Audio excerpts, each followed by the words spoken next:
An extra treat for you guys. This is a follow-up to the Community Land Trust conversation. Dan Buckenmeyer, the Director of Economic Development at Southwest Michigan First, gathered some speakers for us today to give the latest and greatest of what is happening with Community Land Trusts in Southwest Michigan. And I'm going to hand it over to him to introduce his guests. Thank you. Hey guys, was that a clicker? All right. Bear with me, I'm fighting a terrible cold. I've probably over medicated myself this morning, so if I ramble or fall down, just roll with it. Also, I'm the only guy that's not handing out money today, so don't all leave the room at once. But I am here to talk about something that isn't showing up on the screen. I can see it here. Technology has not. I don't know. I'll just kind of keep rolling. So if you were here with us back in March, I think it was March 11th, Dakota from Grand Rapids, ICCF, a CLT there, and Jay White from a CLT in Frankfort, in Benzie County, both presented on what CLTs are, and they went pretty deep. So we're not going to do that tonight. Today, we're not going to, if you weren't here, you're welcome to reach out to myself or any of the other folks who, Nope. Wait, which one? Oh, okay. All right. So yeah, we're not going to get too deep into what is a CLT, but we are going to talk a lot about what has happened since then. I will tell you on March 10th of this year, I didn't even know what a CLT is. And today, November 17th, I'm an absolute CLT geek and have gone very deep into it, and I'll give you the story. I actually visited the Frankfurt sites, though. I thought you might be interested real quick in seeing. These are the first, they launched their CLT, their Community Land Trust in 2020. And as of, I think, 24, they built these first 4 units. They're beautiful, small, like 1,200 square foot units. I think they were under 300, maybe around 250 if I'm not mistaken. So a great affordable housing resource. They're actually got the slabs laid for 5 new ones, not the best pictures, but you can see the slabs out there. They're going to have 5 more homes built and be up to 9 homes in about 5 or 6 years of existence, which is really cool.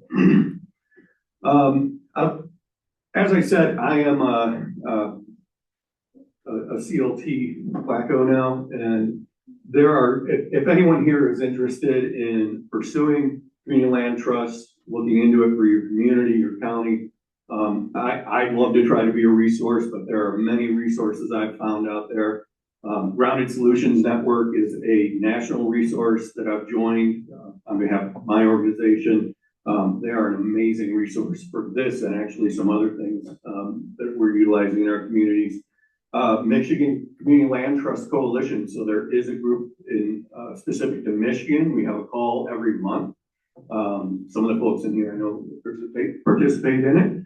And then Anita, who's going to come up here in a minute, and I both attended the Community Land Trust conference, the Midwest Community Land Trust Conference in Madison just a few weeks ago, and spent 3-4 days just deep dive on CLTs, hearing from experts and so on. So this is the current landscape according to the Michigan Coalition, and we'd like to talk about what's happening in Region 8 because there's been a lot happening just since our last gathering here in March. One of the people who's here today, who's been an amazing resource for me, is Anita Johnson at Portage, and I'm going to let her kind of go through their story and what they've accomplished so far. Yes, you can clap. By all means. Yeah. So my name is Anita Johnson. I work for the City of Portage in Kalamazoo County. We have created the first community housing land trust within our county. We're very excited about that. And I work in the community development department at the City of Portage. So we're a new CLT. We were just established at the beginning of this year, in January 2025. And our purpose is the City of Portage remains committed to ensuring that the housing supply in Portage is adequate and meets the demand and is safe, attractive, and well maintained. With home prices and mortgage rates on the rise, many families in America find the American dream out of reach. So the Portage Community Land Trust, which is what it's called, was established to help fulfill the county's housing shortage as well as our state housing shortage by creating home ownership opportunities.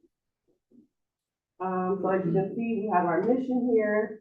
We've got our core values. So many of you know that when you create a community land trust, it's not just selling the home and putting the land into the trust. You still have to be stewards of the land over the long term and work with those initial buyers from the beginning of the process all the way to the end when they actually sell their home. Our target levels at the City of Portage is at 80 to 120% AMI. So what we're kind of focusing on is those individuals that have been kind of priced out of the housing market, being able to afford those market rate homes. That includes people like myself who work at City Hall, our county members, our police, firefighters, teachers, etc. So our development is called Scanwood Crossing. This is an illustration of what our development looks like. We are building 42 single-family homes over the next 3 years. I am proud to say that we have broken ground starting this year. We have our first 2 homes that will be, we'll be getting the keys for this Friday. So we're very excited about that. And we'll be doing an open house and grand ribbon cutting and informational sessions that will also happen this week for our potential buyers. We have over 220 interested applicants for our 42 single family home development. So we are building 2 ranch style homes, as you can see, 2 bedrooms, 2 bathrooms, a 3 bedroom, 2 bathroom ranch. And then our 2 stories are all 3 bedrooms, 2.5 baths. So this is a picture of our first home. Very excited because as the first picture was just an illustration, we actually have pictures now. So this is our 2 bedroom, 2 bath. This is our ash model. This is the smaller one, the 1,206 square foot unit. Our units are energy efficient. They have been equipped with water softener and UV rough-in. You don't see any landscape provided there, but it is in the works. So by the time we have our informational session this weekend, there at least will be some sod around it. So this is our 3 bedroom home. This is the Delwood model, 3 bedrooms, 2.5 baths, 16 square feet. So a pretty decent sized home for a family or a growing family. And again, we've got all those same energy efficiency appliances. Again, the rough-ins and then landscaping, which you don't see there. But if you come out to our ribbon cutting, you will be very glad to see what we have done here in the city. So these are a couple other, oh, that's super small. This is the cedar model. You can see there's just different levels of elevation that we have. We did not want all of our units to look the same. So we created 4 different plans, 5 different siding colors, 4 different interior packages. So we just wanted our development to look not good. This is one of the next models, our first model. That's the 1,353 square feet. And as you can see, again, in our different models, we have different roof lines. Again, we just wanted to create that difference within our community. And I also did just want to say that we are very excited to be creating this community land trust and creating affordability opportunities for those within our county. It took a lot of funding sources for us to get to where we are. For instance, we have $3 million over 3 years from the Kalamazoo County Housing Millage for All. Senator Peters, we have an appropriation through HUD for $1 million. We got $500,000 in ARPA funds from county to county, as well as $1 million ARPA from the City of Portage.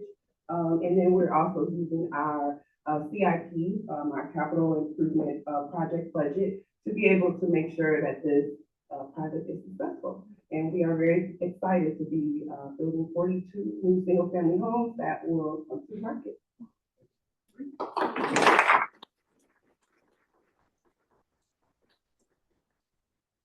So Anita is our queen in Region J of CLTs. I mean, I'm really excited about it. Did you have a question? Where are they? They are located between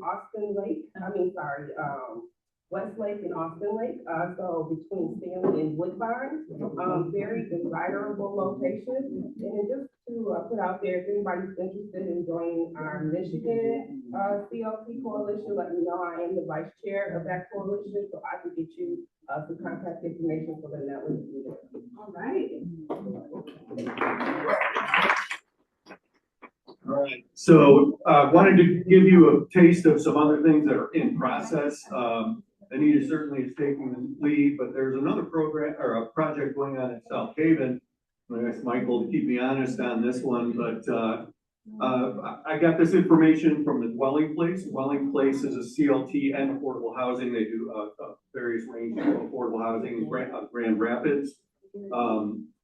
They are working with the city of South Haven on the Overton site. So the Overton site is kind of your typical Rust Belt, was a factory, dirty land kind of thing. They cleared it out a while back, about several years ago. Did some charrettes, some community input, and so the Dwelling Place is launching a combination LIHTC and CLT that they're working on right now for this site. In fact, it was noted by Michael that they're having like their third or so and final input session. Jump in, any. Yeah, so they're having their final public input session today. But it's really been great that both the local community members of what they have LIHTC project, which we're going to be applying in April for, and the commission that council is pretty good here in the next couple of months. We had April advocating it, and the secondary element is CLT. Yeah, so that was a little bit about the Dwelling Place. They've done 22 homes, 18 families, fair amount of home buyer assistance. So you can look them up if you like. They're a good resource on information on CLTs and other. This is just a quick picture. They've only done the mock-ups of that LIHTC side. So they're going to have a nice building on the.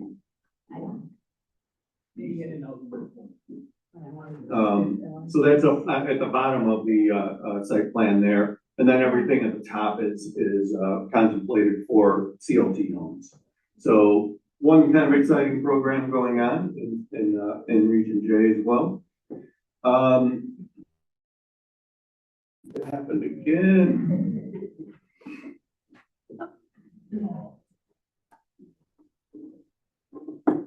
Sorry.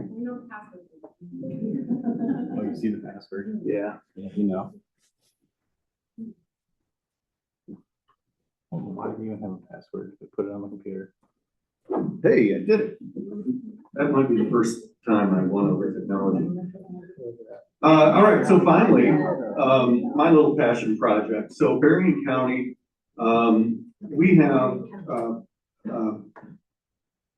a real crazy mix. I mean, not much different than South Haven and others, but or any of you that are lakeside or have a big tourist economy.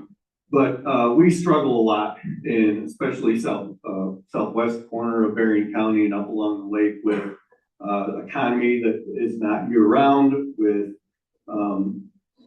incomes below the national average and homes well above the national average. We have aging communities. We have a third of our residents are well over retirement age. Grim, but we are literally a dying community. And then another third are Alice, asset limited, income constrained, working impoverished. We have two school districts in the far southwest corner of Berrien County, two full districts that have less than 1,000 students combined. It is just a sad state of affairs for the resources. They're great schools, just not a lot of kids. And then, workforce housing. Interestingly, I've gotten information from the school leadership who has shared their, I've asked schools, major employers, a lot of folks, just share your zip codes of your people so I can do a quick analysis of, what your labor shed is, where you're coming from, how far they're commuting, and found that less than 3% of the teachers at those two schools actually live in district. Yeah. Many of them live more than 45 minutes away, and the same is very true for our other major employers. In fact, y'all heard the stray dog, I'm sure, over in New Buffalo. I was talking to the owner of Stray Dog, and I asked him for the same information, zip codes, and he said, I can tell you right now, whatever he rattled off, but it was LaPorte, Indiana. And that's where a significant amount of our workforce comes from. So all that money that they're making goes out of the community, which ain't good, but they'd much rather drive 5-10 minutes to work than 45, right? I'm sorry, I almost skipped. In addition to that, we have some urban and rural areas that are underserved and face their own challenges. We have Benton Harbor, we have Niles, and then we have a real rural community. So Berrien is just a pretty diverse county. Not that anybody else isn't, but we just feel like it feels like it hurts us more. So the killer is that the people that actually make our communities run. We have communities that can't fill the ranks of their volunteer fire departments. We can't have communities that have trouble hiring first responders and police officers. And this is a real challenge for our townships and villages and so on. So when I heard about a CLT, and I've lived in these communities for several decades. I'm passionate about them. As an aside, some of you know me as from Southwest Michigan First. I'm on my lunch hour right now because this is a separate project. This is my own passion project. Myself and some others in the community are starting this. This is my volunteerism. This is my wanting to give back, and the idea of creating something that's going to outlive me is really exciting to me. So we moved really fast. I learned about this on March 11th, but within 3 months, I had secured funding from a local foundation to fund our launch process, through which we are hiring a consultant and legal assistance, which is really going to streamline our process. There's tons of resources out there that can help you do it yourself, but given the day job, I'm really excited to have that resource. And so we think by the spring, early summer next year, we're going to be ready to do an actual launch. And our goal that we've been kind of floating around is to build our first home or homes by summer 27. That would be a pretty quick wrap up or roundup or ramp up. So big challenges, but I can't say enough about how much I love the CLT model. I mean, the big problem in our communities were, and myself and my friends would have these conversations all the time. I could build an affordable home right now, sell it affordably, and if that person didn't buy it and sell it for $100,000 more the next day, or start spinning it as a Airbnb or short-term rental the next day for $3,000 a month, or I'm sorry, $3,000 to $5,000 a week, they'd be a fool. So the CLT model is the only model that we've found that really puts it in the community's hands to help us decide who goes into those. Again, those first responders, teachers, firemen, and so on. But also makes it affordable in perpetuity. And again, if any of you were not here last time and would like a deeper dive on CLTs, I'd be happy. I know Anita would. We'll get you tuned up on it and give you the resources to go through. Any questions? Yes, sir. And what area, what community are you looking at targeting for 2027? So our initial target, just by way of my initial funder right now, is focused on the southwest part of the county, but we're talking to funders that will allow us to then take it through to the rest of the county. Our goal is to, serve whatever areas we can. We're also having several conversations already, which I'm really excited about land. We have some projects where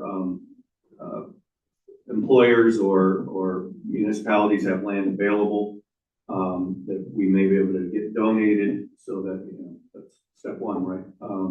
So there's a lot of great things happening, and our community's response to this effort has been just fantastic. Like I said, I had my launch funded in 3 months. I never expected that. That means I've got 4 minutes. Any other questions? If not, I'm standing between you and lunch. Oh, go, Anita. Aren't you working with, like tribal members within your community? Can you tell us a little bit about that? So, yeah, that's a great question. And we're actually being funded by the Pokagon Fund. So the Pokagon Fund is a offshoot of the Four Winds Casino and the Pokagon Band. A portion of their funding goes into the communities around New Buffalo, where their first was located. And thus, the answer to your question, that we're pretty focused right now on that specific area, but hope to expand. So we are working with them, and then we have used that as inroads to start having conversations both with the casino and with the band. So it's very exciting. We hope to be able to serve them as well. And work with them, they're a good partner. Yeah, without a doubt, yeah, they are fantastic. Yes, sir. Can I move you to Ms. Johnson's contact info? Sure, yeah. I have a business card. She's fine. I have business cards too. We'll bring them around. Yeah. All right. Clearly you heard that I'm between you and lunch, so. Thanks for giving us a chance to. Thank you, Dan. And if you are interested in that March 11th event, we had a housing summit in this space where we had urban and rural CLT examples. This is recorded and on our website. So if you want to see a quick 101 of these 2 examples, it's on our website, it's recorded, and it'll give you a nice little intro and give you more depth into what Fremont is doing and what Grand Rapids is doing in the community land trust world. So thanks again for sitting with us.